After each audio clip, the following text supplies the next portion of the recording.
SIP को mutual fund में invest करने का सबसे सेफ तरीका माना जाता है। आज हम एसआईपी के एक बहुत ही पॉपुलर रूल जिसको 15-15-15 रूल के नाम से जाना जाता है, इसके बारे में बात करने वाले हैं। ये नियम ये कहता है कि अगर आप 15,000 रुपए की एसआईपी करें और उस पर अगर आप हर साल 15% की रिटर्न्स जनरेट कर पा रहे हैं तो 15 साल की एसआईपी अगर आप करते हैं तो आपका टोटल कॉर्पस 1 करोड़ रुपए बन जाएगा। आइए इसको एक कैलकुलेटर के माध्यम से देखते हैं। यहाँ आप इस कैलकुलेटर के माध्यम से देख सकते हैं कि अगर हम 15,000 रुपए की एसआईपी करवाते हैं और इस पर हर साल पर एनम 15% रिटर्न्स अगर हम एक्सपेक्ट करते हैं तो 15 साल के अंदर ये आपका जो कॉर्पस है आप इन्वेस्ट कर देंगे यहाँ पर टोटल 27 लाख रुपए और इस पर आपकी रिटर्न्स जनरेट होंगी 74,52,946 रुपए और आपका कॉर्पस 15 साल में बन जाएगा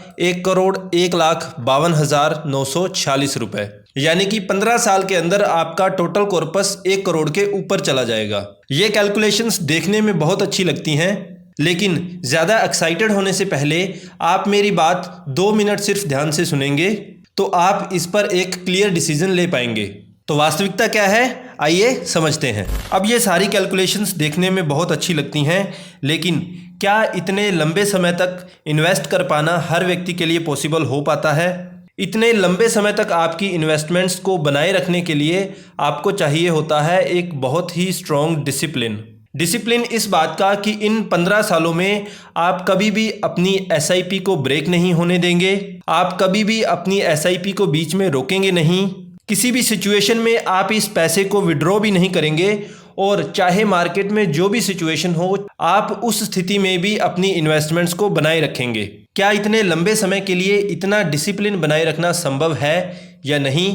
आप बताइए हमें नीचे कमेंट बॉक्स में। अब दूसरी सिचुएशन की तरफ बढ़ते हैं। मान लीजिए आपने एक स्ट्रॉन्ग डिसिप्लिन से लगातार इन्वेस्टमेंट करते हुए 15 साल में अपना एक करोड़ का कॉर्पस खड़ा भी कर दिया है, तो क्या आपका 1 करोड़ का जो कॉर्पस है वो उतना ही अट्रैक्टिव नज़र आएगा जितना कि आज हमें 1 करोड़ दिखाई दे रहा है? निश्चित रूप से ये जो पैसा हमें मिलने वाला है ये 1-2 सालों में या 4 सालों में नहीं मिलने वाला है, ये पैसा हमें प्राप्त होने वाला है पूरे 15 साल के बाद। और 15 साल के बाद ये जो 1 करोड़ की वैल्यू है ये शायद उतनी नहीं रहेगी जितनी कि आज हमें दिखाई दे रही है। जो चीज़ आज हम 1 करोड़ में खरीद सकते हैं हो सकता है 15 साल के बाद वो चीज़ हमें 2 करोड़ में भी ना मिले। तो यहाँ पर कंक्लूज़न ये है कि आपकी इन्वेस्टमेंट का, आपके कॉर्पस का एक बहुत बड़ा हिस्सा तो महंगाई ही खा जाएगी। इस इन्फ्लेशन की सिचुएशन को समझने के लिए हम प्रेजेंट वैल्यू कैलकुलेटर का यूज़ करने वाले हैं। मान लीजिए फ्यूचर में हमारे कॉर्पस की वैल्यू पूरी 1 करोड़ होने वाली है। इंडिया में इन्फ्लेशन की अगर हम बात करते हैं तो इन्फ्लेशन इंडिया में लगभग 6% के आसपास रहती है।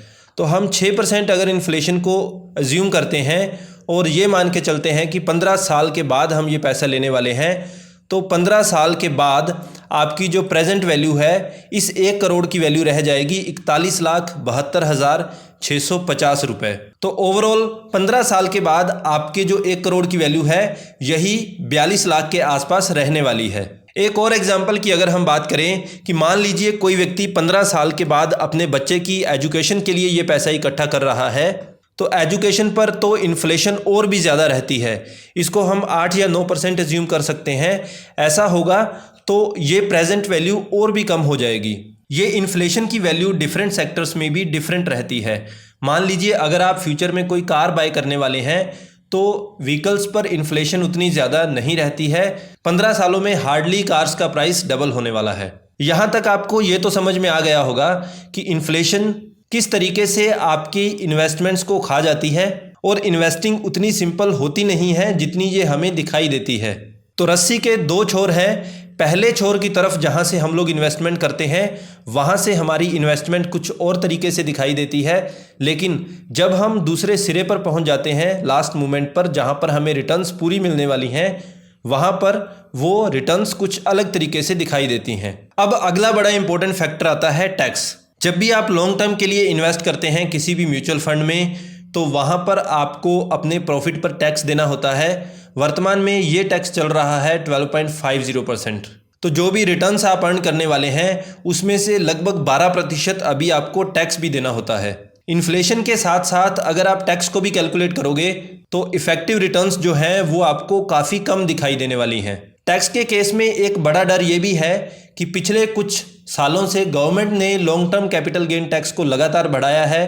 पहले ये 0% हुआ करता था, अभी बाद में इसको 10% किया गया, अभी रिसेंटली इसको 12.50% कर दिया गया है। तो इस पूरे ट्रेंड को देखते हुए यही लग रहा है कि ये भी पॉसिबिलिटी है कि आने वाले कुछ सालों में आपको लॉन्ग टर्म कैपिटल गेन भी बढ़ता हुआ दिखाई दे सकता है। अब हम लॉन्ग टर्म इन्वेस्टिंग के बारे में इतनी ज़्यादा नेगेटिव बातें कर चुके हैं कि आप निश्चित रूप से ये सोच रहे होंगे कि क्या इतने लंबे समय के लिए इन्वेस्टमेंट्स करनी भी चाहिए या नहीं करनी चाहिए।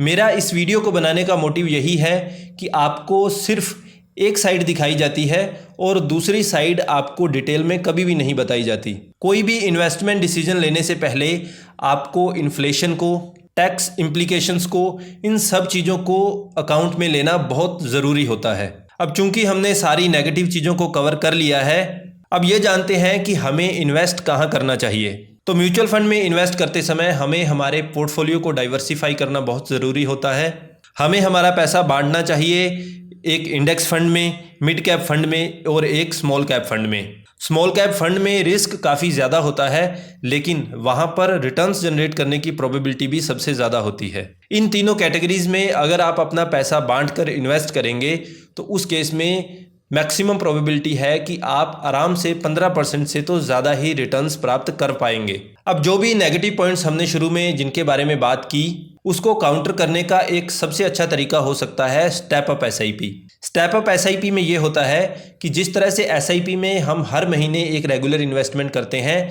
स्टेप अप एसआईपी में जैसे जैसे हमारी सैलरी इंक्रीज होती रहती है वैसे वैसे हम लोग हमारी एसआईपी के अमाउंट भी बढ़ाते रहते हैं। स्टेप अप एसआईपी को समझने के लिए भी हम पहले की तरह एक कैलकुलेटर लेते हैं। यहाँ पर हमने मंथली इन्वेस्टमेंट रखी है 15,000 रुपये, लेकिन हर साल हम लोग अपनी एसआईपी को बढ़ाने वाले हैं 10% से, क्योंकि हम ये मानकर चल रहे हैं कि 10% के आसपास तो हमें हमारी सैलरी में हाइक मिलने ही वाला है। और सेम हम 15% एक्सपेक्ट कर रहे हैं हमारी रिटर्न्स को, और इन्वेस्ट करने वाले हैं 15 साल के लिए। तो यहाँ पर 15 साल में हमारा टोटल कॉर्पस जो है वो 1 करोड़ की बजाय बन जाएगा 1,66,49,992 रुपये। तो आप देख सकते हैं लगभग 65 लाख के आसपास का डिफरेंस आ गया है स्टेप अप एसआईपी के माध्यम से पैसा इन्वेस्ट करने पर। इन्वेस्टमेंट के बारे में मोटी मोटी चीज़ें हम लोग इस वीडियो में कवर कर चुके हैं। अगर आपका इसके बारे में कोई भी डाउट हो और किसी भी पॉइंट पर अगर आप कोई डिटेल्ड एक्सप्लेनेशन चाहते हैं तो आप हमें नीचे कमेंट बॉक्स में लिख सकते हैं या डिस्क्रिप्शन बॉक्स में दिए गए लिंक्स का प्रयोग करके आप हमसे डायरेक्टली कॉन्टैक्ट भी कर सकते हैं। For more such informative videos please do like and share the video and don't forget to subscribe the channel. Thank you so much.